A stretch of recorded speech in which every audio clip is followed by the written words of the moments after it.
मुहम्मदुहु व नस्सल्ली अला रसूलिल करीम अम्मा बाद।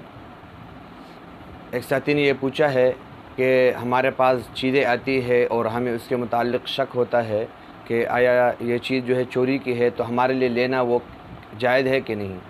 तो ये बात याद रखें कि जो चीज़ चोरी की हो, आपको सही तौर पर मालूम है कि ये आदमी चोरीशुदा चीज़ें बेचता है, या जो है गालिब गुमान हो आपको कि ये चीज़ चोरी की है मुझे बेच रहा है, या जो है गालिब गुमान भी नहीं है, कोई करीना पाया जा रहा है कि ये चीज़ चोरी की है, तो ऐसी तमाम सूरतों में आपके लिए वो चीज़ लेना जायज़ नहीं है बल्कि हराम है। अगर आपको पता नहीं था और आपने ले लिया और बाद में आपको पता चला कि ये चीज़ चोरी की है, तो असल मालिक तक उस चीज़ को लुटाना ज़रूरी है। चोरी का जो माल है और चीज़ है वो जितने हाथों पर भी बेचा जाए उससे मुनाफ़े कमाना और उसका आगे बेचना जो है वो जायज़ नहीं है।